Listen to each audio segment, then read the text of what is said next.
Okay, good morning, everybody. I think we're going to get started. We've got our technical issues under control. So I'm Ann Wong, and I've been asked by James to give the introduction to our speaker for citywide rounds, and I'm really excited to do so. So our speaker is Dr. Rick Kolesar. Just give you a little bit of his background before I turn it over to him. So Dr. Kolesar attended medical school in Toronto and completed his residency in Toronto, as well as completing a fellowship in cardiac research at St. Michael's Hospital. After that, he took a position in the historically named Hamilton Civics, which all of you now know as Hamilton Health Sciences. And while his clinical focus has been in clinical cardiac anesthesia, he's always had an interest in neurosciences and hence his current interest in neuroscience and consciousness. In terms of administration, he's held a lot of leadership positions in the past, including most recently the Chief of Anesthesia from 2009 to 2016. And in 2017, he began graduate studies in neuroscience. He's affiliated with the Language Brain Memory Laboratory, and he's currently being supervised by Dr. John Connolly. And the lab uses EEG to investigate disorders of consciousness, including coma, concussion, and general anesthesia. And recently was awarded a large CIHR grant to apply machine learning to the EEG differentiation of minimally conscious forms, minimally conscious from vegetative states in brain-injured patients. So this is a really fascinating area, and consciousness is actually, existentially, is really at the root of our profession. So I'm really looking forward to Dr. Kolesar's talk on this. So I'll just turn it over to him. Thank you, Ann. And thank you to the department for inviting me to give this talk on a subject I really love. Those of you who were residents at McMaster and had an opportunity to work with me from time to time know that at some point during your training, I would have asked you, how do you know that your patient is asleep? And it's a question that fascinated me since I first began in anesthesia. And when I asked the question, it was kind of fun for me because I got all kinds of interesting answers. Answers about blood pressure, heart rate, sweating, tearing. But in fact, you don't know if the patient is asleep, and that's what makes our profession kind of interesting and weird at the same time.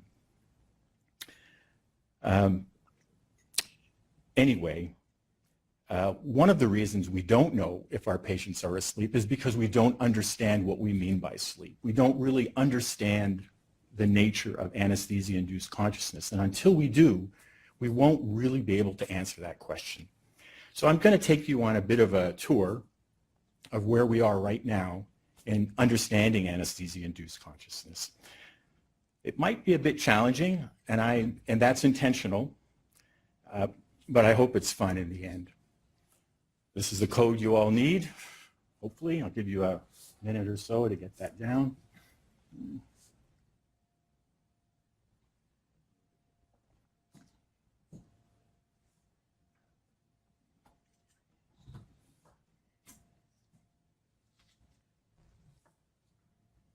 Everyone got it? Okay. So these are the main points I want to make today. Number one, the brain remains active during general anesthesia. And while that seems like a trivial statement, it's very different from the way I was taught when I was a resident. I was taught that an anesthetic puts the brain to sleep, it's black, there's nothing going on. Well, it couldn't be further from the truth. The second point I want to make is that general anesthesia disrupts connectivity between brain regions.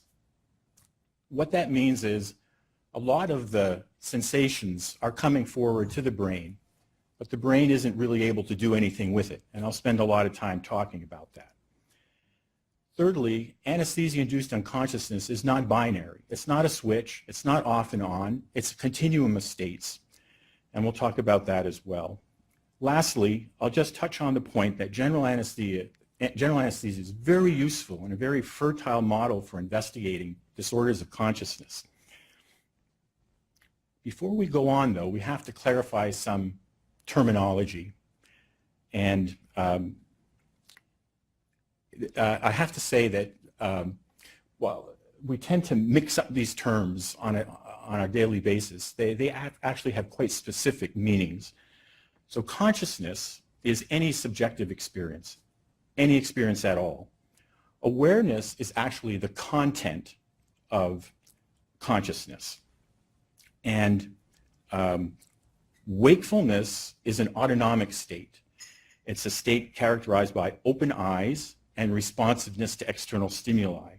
So putting these three things together, consciousness is wakefulness, being in a state of arousal, plus awareness, plus some content, something going on in the brain. So we were talking about one of the major revolutions in our field, and that was Frank's work showing that anesthetics target proteins. And these proteins you know as receptors. And what I've shown here is the GABA receptor, which is a classic receptor, which is made of 5 subunits, each subunit of which has several transmembrane components. Essentially, it has a hole in the middle. And that hole is for chloride ions, and various anesthetic drugs and other drugs change the properties of this receptor so that chloride more easily or less easily goes through that pore and changes membrane excitability. The fact is that our anesthetics work through a number of these such receptors, and they fall into different families. Most of our anesthetics interact with the GABA receptor and the NMDA receptor. And even the inhaled agents, which you wouldn't think, are mostly GABAergic in their effect. There are a few other minor receptors that are also important, and those are potassium 2-pore channels and serotonin, glycine, and acetylcholine receptors. But by far and away, most of our drugs act through those 2 receptors, the GABA receptor and the NMDA receptor. So how do anesthetics work? Well, they affect almost every CNS function. They do so in only 2 ways. Either they potentiate inhibition via GABAergic neurons, or they inhibit excitation via glutamatergic neurons. Now, the reason our anesthetics are so effective is that the interneurons are, for the most part, GABAergic. And there's an interneuron in almost every major circuit in the brain. So even though there are relatively few compared to the glutamatergic neurons, interneurons, they're GABAergic.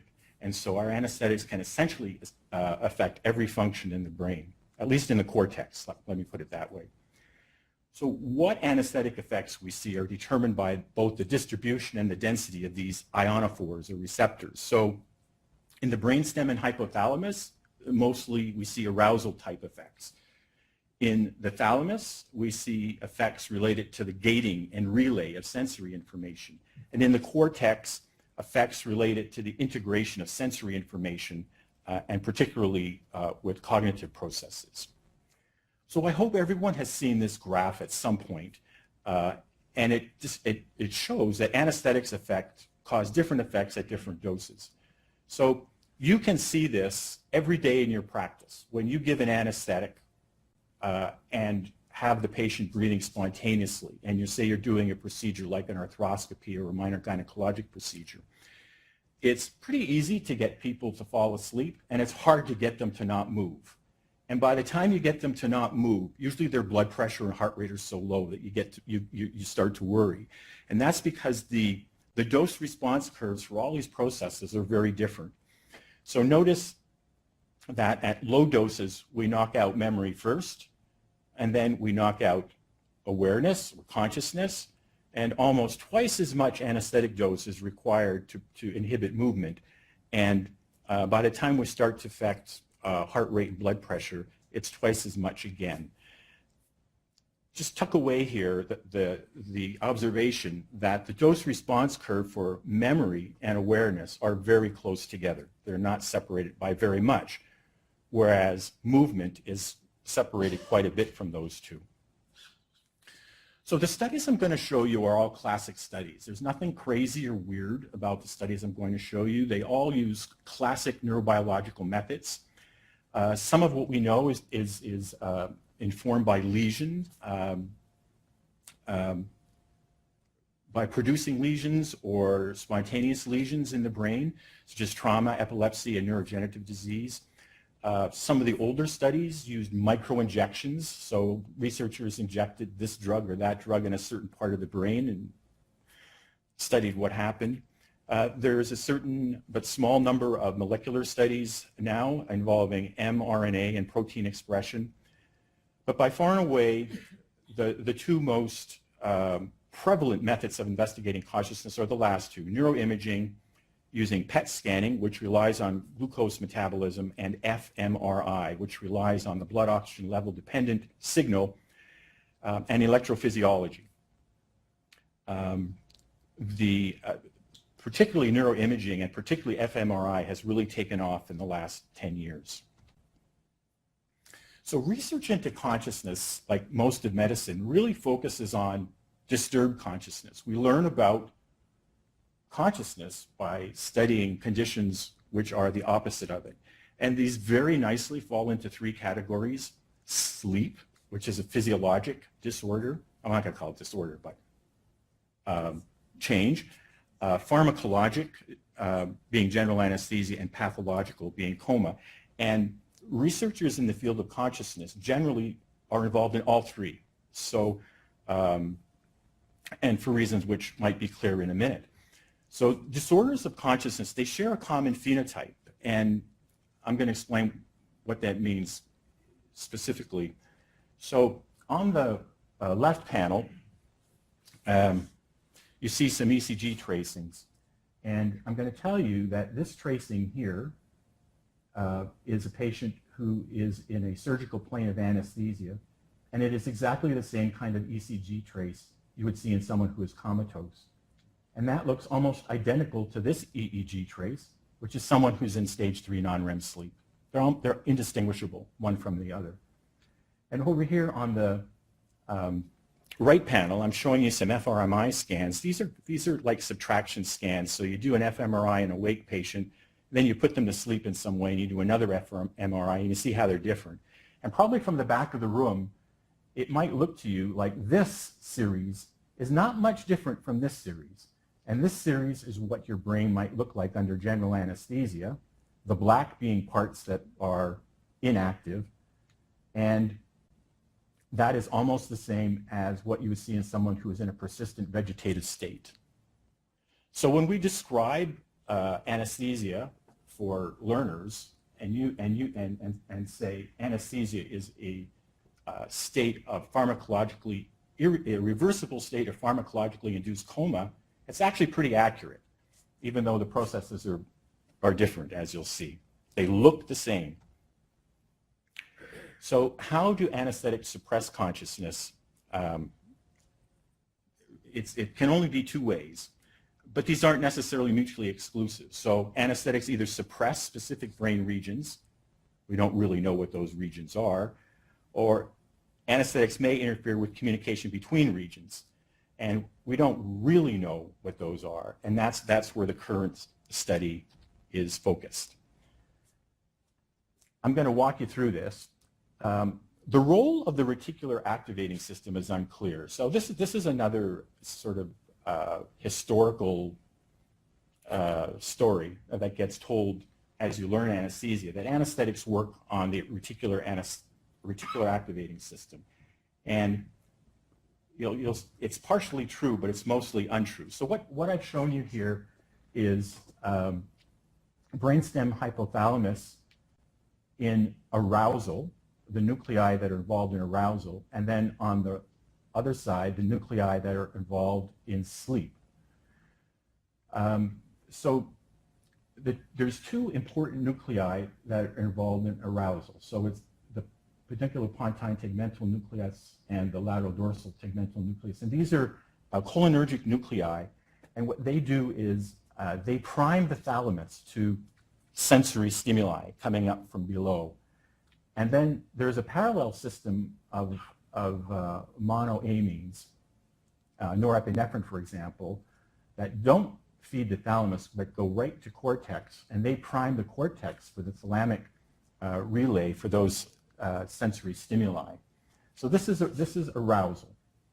Sleep is very different. So the main nucleus for producing sleep is the ventrolateral preoptic nucleus. And all it mainly, when it's activated, it suppresses all the other nuclei. What's interesting about the VLPO is that it's GABAergic. And so there's a lot of thought that maybe this is exactly where anesthetics work, since most anesthetics are GABAergic.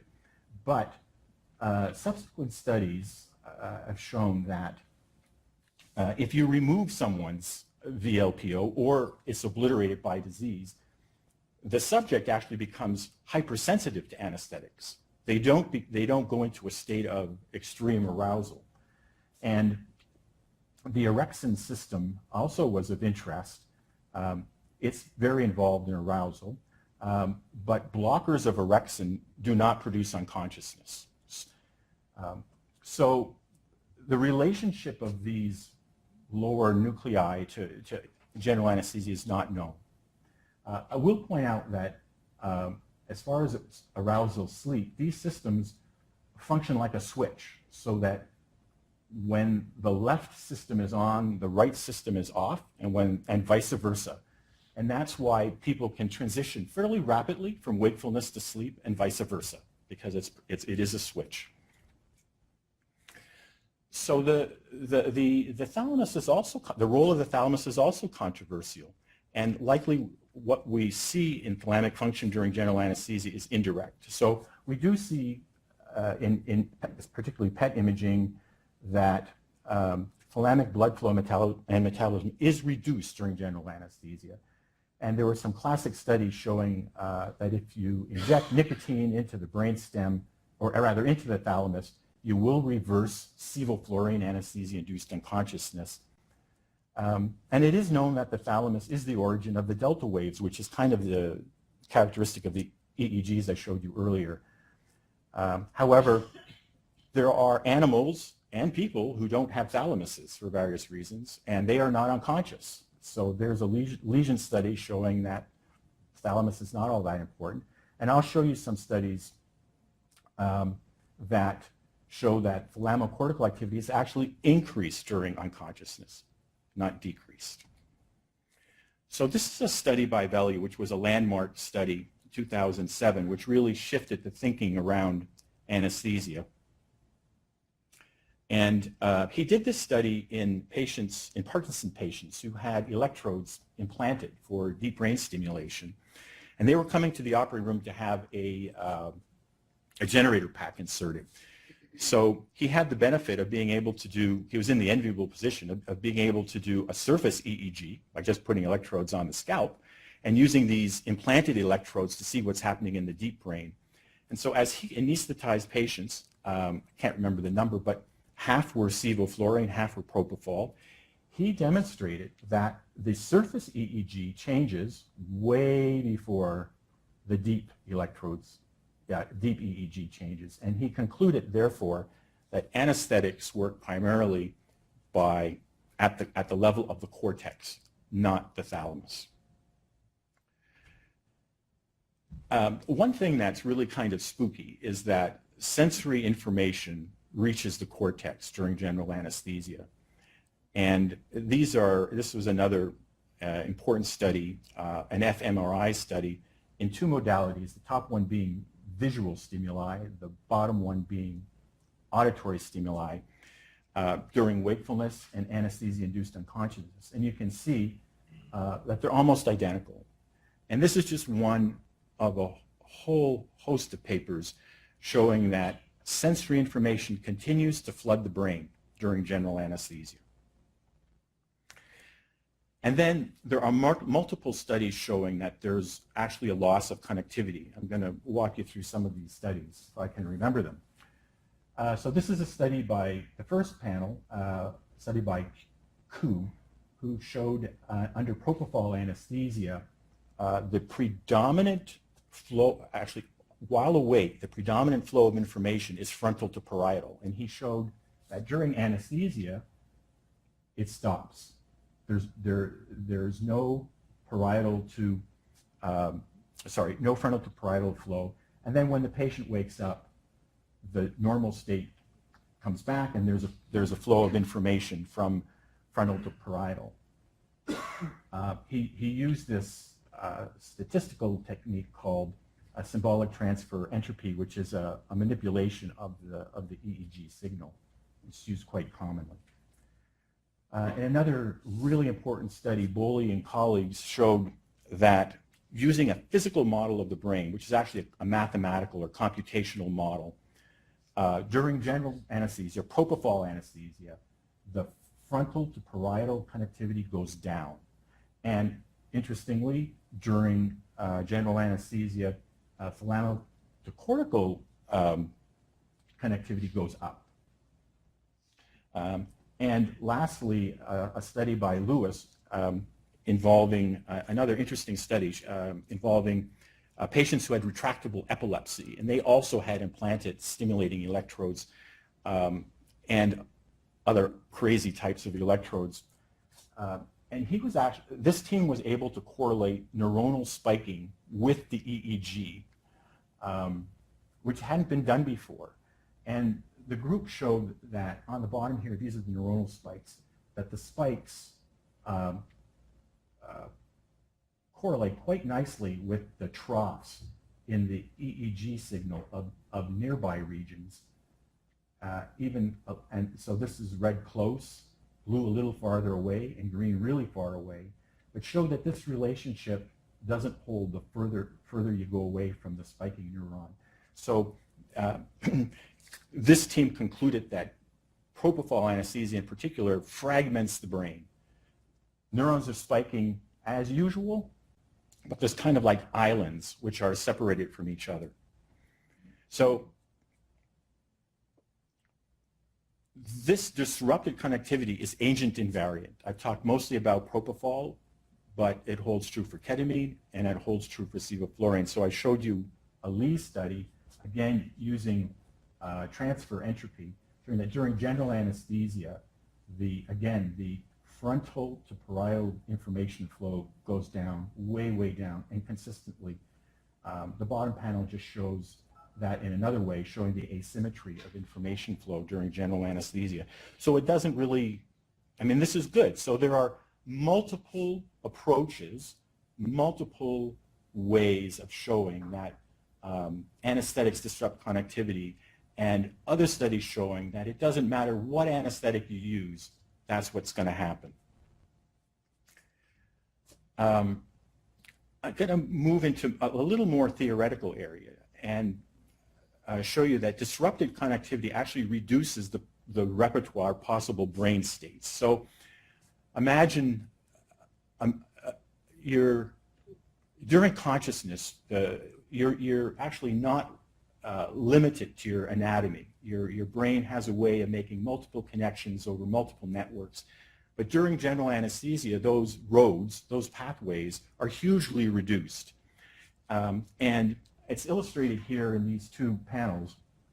The Z value is the distribution of correlation coefficients. So between 80-some brain regions. And they can be any number between -1 and +1. So when you're awake, it's sort of a level playing field. They're distributed all over the place, and same with distance. So the connections are of different types, and they cover long distances. But brain state 7 represents anesthesia, and you can see that the distribution of connections is really limited, and the distances are not that much affected, but this is what the authors mean by saying that the repertoire of brain states is reduced. And actually, the authors of this work showed that brain state 7 actually is very close to native anatomy. So anesthetics sort of limit the pathways that information can flow and restrict it to anatomical connections. So this is as crazy as I'm going to get. So disruptive connectivity reduces integration and differentiation. So integration is the distance. It's the distance over which information is integrated, and differentiation has to do with the actual content. So you can think of integration as the roadways, the pathways, and differentiation is, if you're thinking about cars, it's what's in the car, how much information is there. So I've shown you an experiment which involves TMS, transcranial magnetic stimulation, and high definition EEG. And these were reproduced by Alcure, but the actual work was done by an Italian group led by Casali. So what happens is the subject has got the EEG electrodes on, and then they deliver a whack of electromagnetic medication. It's like a hit. It's like a physical hit. And they use the EEG to follow that hit right through the brain. And when you're awake, it goes a long distance. But when you're asleep, and I assure you the tracings are the same for sleep and general anesthesia, but when you're asleep, they're mostly localized to what's nearby. So this is really consistent with what I just showed you, that information is limited, or the travel of information is very limited during general anesthesia. And again, during general anesthesia or sleep, we say these become stereotyped. So it doesn't matter how far you are away from the region that was stimulated, you just get this very high signal, and it's the same. Whether you're near the signal or far away from the signal, it's the same. So that means there's a loss of information. And I just want to remind you that general anesthetics affect all connections. And this is a ring diagram of the connectome, of the connectivity in the brain.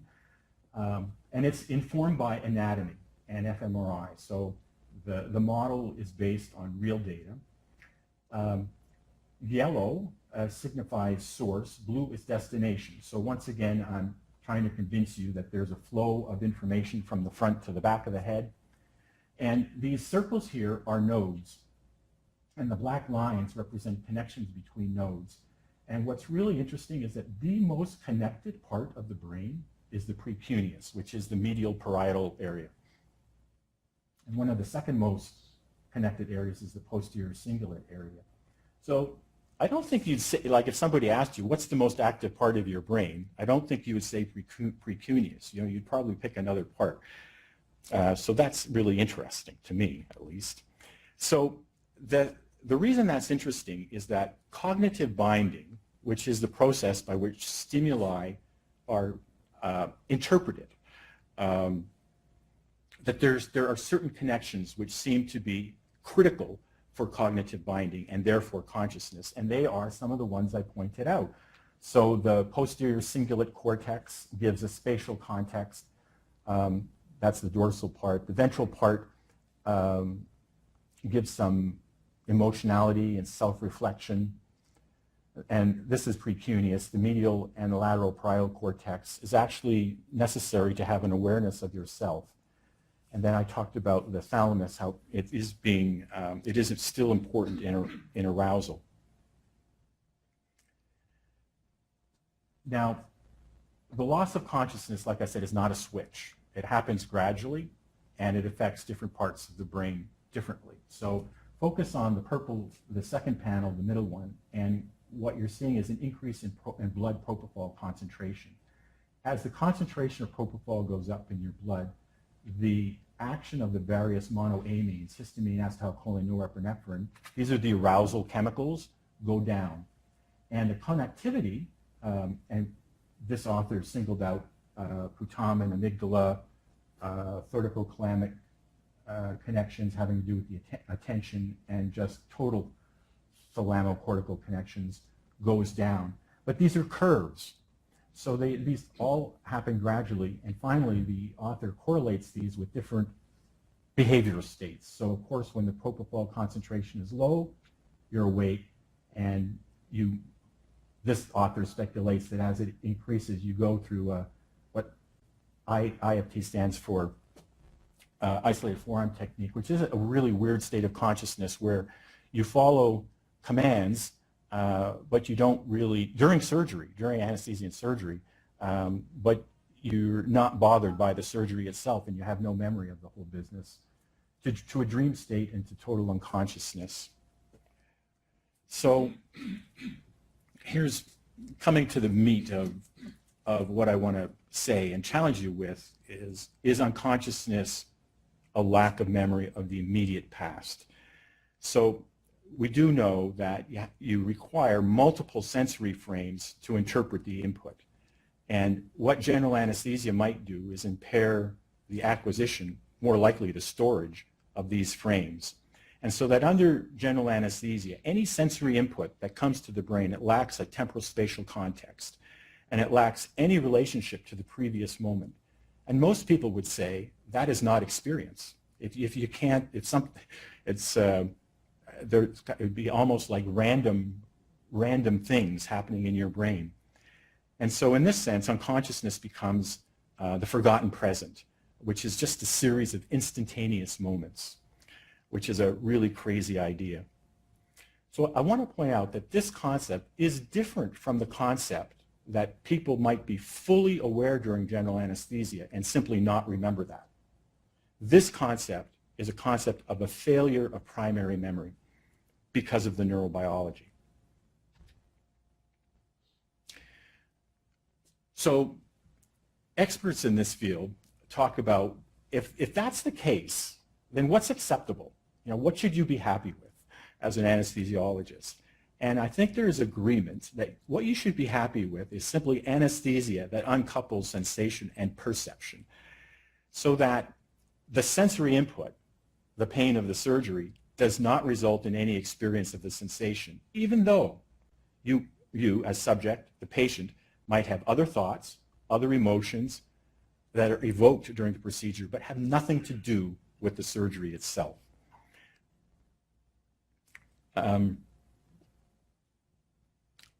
Let me just say that a monitor of consciousness does not exist. And I'm not dissing GE or any other manufacturer of these devices, but I'm pointing out that if you buy what I've sold here, that the bulk of scientific studies show that anesthetics interrupt connectivity, then you would understand that, for example, most depth of anesthesia monitors do not monitor that. In some way or another, they simply quantitate the amount of slow wave or delta activity. And now, again, that's a phenomenon. That's a phenotype of the state of unconsciousness. And it's not useless information, but it's not a monitor of consciousness. And some would argue it's not even a monitor of depth of anesthesia. So not only that, but the numerical readout on these monitors is titrated to responsiveness. And responsiveness is not unconsciousness. Responsiveness is responsiveness. Even vegetative people can be responsive, and they are certainly not conscious. The only thing you can count on is that because many of these types of monitors will give some readout of burst suppression. If you get a flat EEG, you can be sure your patient's unconscious. That you can be sure of. But if it's flat, you've probably overdosed the patient on whatever you're giving them, and you probably don't want to see that. Coming back to transcranial magnetic stimulation and EEG, that information that I showed you can be summated into an index called a perturbation complexity index, and it can accurately identify anesthesia-induced unconsciousness. And this is just a graph from Casali's study showing that wakefulness can very easily be differentiated from anesthesia produced by a wide variety of drugs. And there's no overlap of those error bars. So it's pretty good. However, it's not practical. Here's a TMS EEG set up in a clinical setting. This happens to be a comatose patient. But I mean, this is a relatively small TMS. Some of them are quite large. It's very loud. It's very uncomfortable. It hurts a little bit. It kind of, patients who, volunteers who have undergone this feel kind of punch drunk after they've undergone this. So this might be the future, but we're a long way from there. I want to finish up by coming back to history. So the piece of art here is one you should know something about. It's the painting by Hinckley, and it was done over several years, around 1890-ish, and it depicts the first public demonstration of ether at the Mass General. And the patient was Gerald Abbott, and the person who delivered the ether is famous, William Morton. And I don't know if you've ever looked into this, but as I looked into this, I found that the patient, Abbott, was not amnestic, for one thing. He remembered everything, and his memories were recorded. And he later remarked that the pain of surgery was considerable, but lessened as though the skin had been scratched with a hoe. So I'm planting the seed that this concept of dysesthesia, the disconnection between sensation and percept, was planted at the very beginning of our profession. And it's nothing that's very, it shouldn't be surprising and shouldn't be looked on as new. Okay, so hopefully I've convinced you. The brain is very active during general anesthesia. And general anesthetics disrupt connectivity between brain regions. There's an overwhelming amount of data to support this. And it's not agent-specific. Anesthetics induce unconsciousness in a continuum of brain states. It's not a switch. It's not binary. Every patient in your care may have a different experience during general anesthesia, and using the word experience very loosely. But fortunately, we make our patients amnestic, so they will not be able to recall any of their experiences. And hopefully I've caused at least some interest in our residents with looking at general anesthesia as a model for studying consciousness and maybe getting involved in the near future. So thanks a lot. Thank you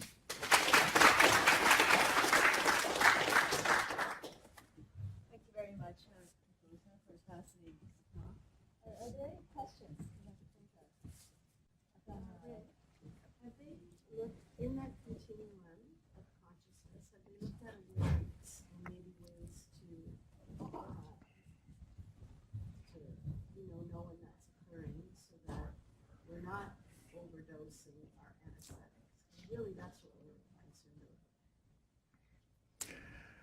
with. When you use the word awareness, so what you mean is being aware with recall. So you mean a patient not only being conscious, but having memories of being conscious. And, well, I mean, you know the studies, the Be Aware studies, and there's a number of studies, about 4 or 5 major studies. There was a Cochrane review, and actually, bottom line is none of them, in the setting of balanced anesthesia, none of them showed that any monitoring device was superior to end-tidal anesthetic monitoring. And if you achieve end-tidal anesthetic concentration of 0.7 MAC, the chance of consciousness with recall is extremely low. And that's all I can say. Yeah, what about propofol if we don't have that luxury? Yeah, so I think that's an indication for use of a brain monitor, personally. So having said that, the studies looking specifically at BIS and entropy, and there have been a lot of them, have actually failed to show benefit in preventing awareness, partly because the incidence of awareness is extremely low. It's about 1 in 1,000. So you're dealing with very, very large sample sizes, it's been difficult. So that's where it's at. There's no nice, tidy conclusion to all that.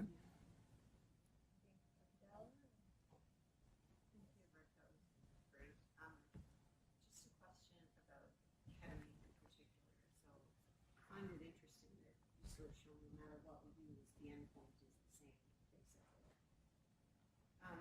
Is there a theory out there as to why then we see all these prolonged neurocognitive effects with ketamine that we don't see with other agents such as protocols and flirting, etc.? You mean like the flashbacks and Prolonged delirium, and even there's studies that show, like in young military recruits, for instance, that they actually have like fine motor impairment for several weeks afterwards. Why do you see that with ketamine but not anything else? Is there a theory behind that? I can't say anything intelligent about that, but I think there's a large and growing body of knowledge focusing on neuroinflammation and the inability of anesthetics to modulate that and even exacerbate neuroinflammation. So if I had to look somewhere, that's where I would be looking.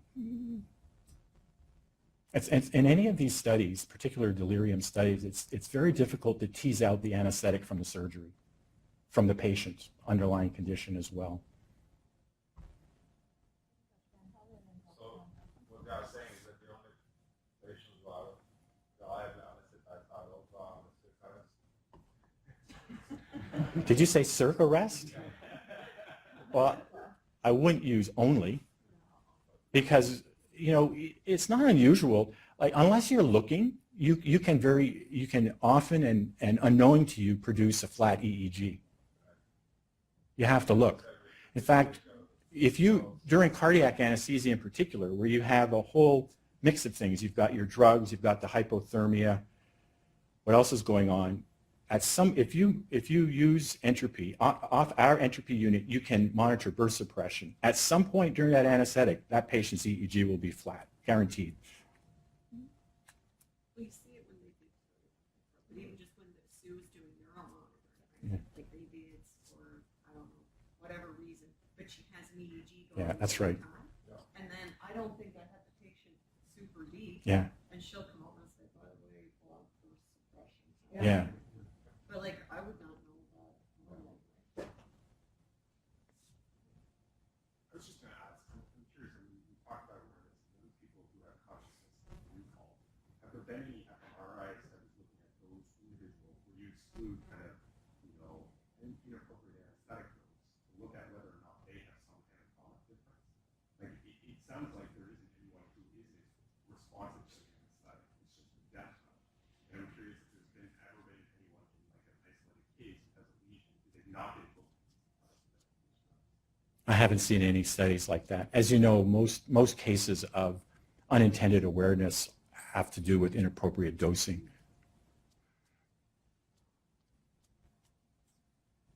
From your experience, from your experience, what's your optimum anesthetic to achieve on the conscious? One thing that's come out of the recent literature about neuromonitoring, and I'm talking about BIS and entropy, is that if you use it, you will reduce your dose of total anesthetic delivery. It's kind of a side point, but those devices are better as dose meters than as consciousness meters. And if I'm using a balanced anesthetic technique, I use the end-tidal anesthetic agent. I go for 0.7 or higher. That's what I do. If I'm giving an intravenous-based anesthetic, I try and get a monitor, and I follow the manufacturer's directions. I try and keep the entropy between 40 and 60. Not higher, not lower.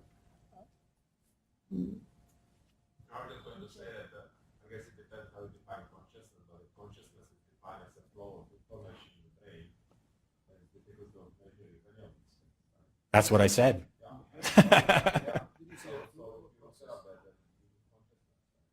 Yeah, we don't have a consciousness, we don't have a monitor of consciousness. So did you see the flow to the information, or the processing of the information? Well, they're kind of one and the same thing, because information has to be integrated, and in that integration process, information from the front of the brain and the back of the brain come together and create a perception or an experience.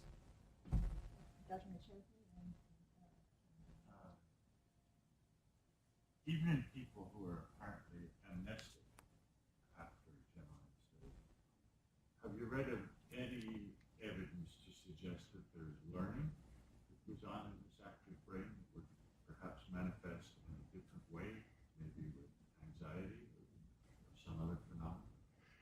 Great question. Huge number of studies in that area. They're old now because fMRI is so sexy. Everybody's kind of got on the bandwagon. But in maybe 20 years ago, you may remember there were all these studies using words, stem completions, word lists, and things of that nature. And the old studies are really bad from a scientific standpoint, but some of the new studies, the methodology is much better, and the newer studies have not been able to demonstrate the viability of the concept of implicit memory, some kind of memory that you can't recall. And I think that's the concept you're getting at. There have been a number of studies using hypnosis, trying to use hypnosis to see if people remember things they can't recall, and they've all been negative or not reproducible. So while the concept of implicit memory is kind of intriguing, as of this point in time, it doesn't have a scientific foundation. Okay,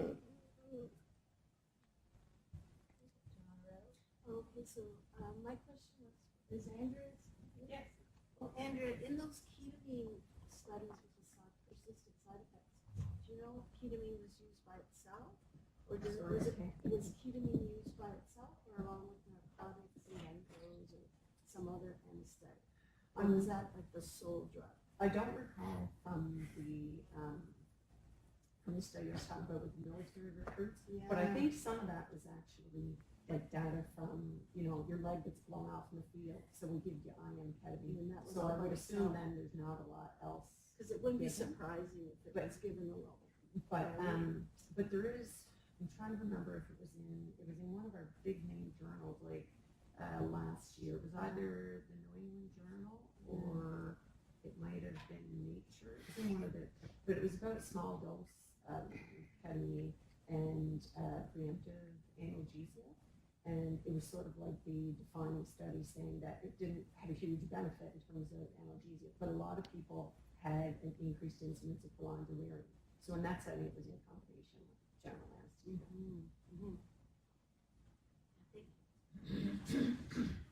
Any other questions? Where would you place meditative states in this continuum? I don't have anything intelligent to say about it. I can tell you that it is studied with the same methodology, the very same methodologies I presented here. And you can, if you're interested, you can find stuff, good stuff. No question. Thank you. So just because there is an idea that says like everything processes in the brain, but the brain cannot save it, and that's why the patient can't recall anything. And that's and this explanation related to that the patient when wake up, some of them they are happy, some of them they are really excited, some of them. So what's your comment on that? Well, when you wake up, I think you're talking about emergence. So emergence is a very interesting phenomenon that is different from the induction of unconsciousness. They're not the same process. The neurobiology of going unconscious is not the same neurobiology of regaining consciousness. And it's not studied enough. Emergence is not studied enough. To me, I hope I have time to study emergence because I think it's really interesting.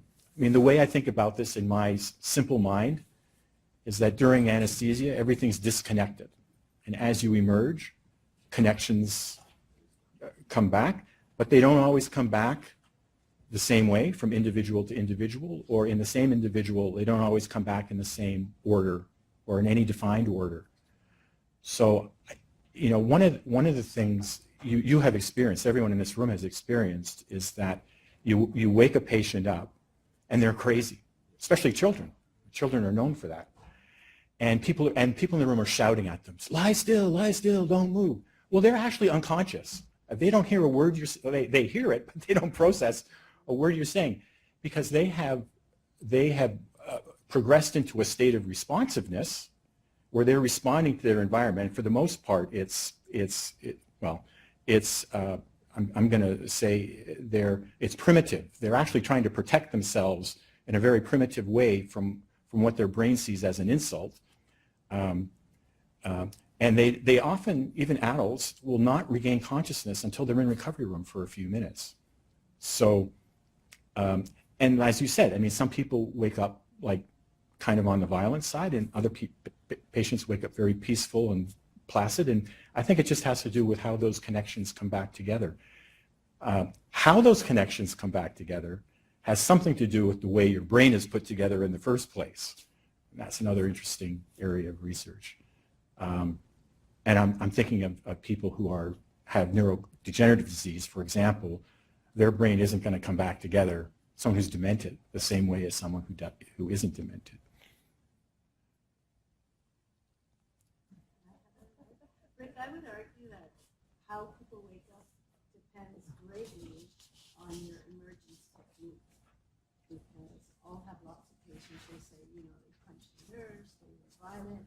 Well, you know, I believe I cannot by the technique. And I think if you're saying it's primitive in response, maybe they'll be emerged with an endotracheal tube, there's still pain that you're not targeting. Yeah.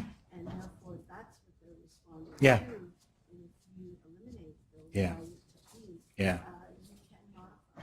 Yeah, I agree. You can, and in my mind, there's two approaches. You can target the arousal system, so you just make them less aroused, Right. or you get them much more awake really quick, one way or the other. But when you're in between, Yeah. it's tough. Yeah. I agree. Okay, thank you very much. Okay, let's slow attrition.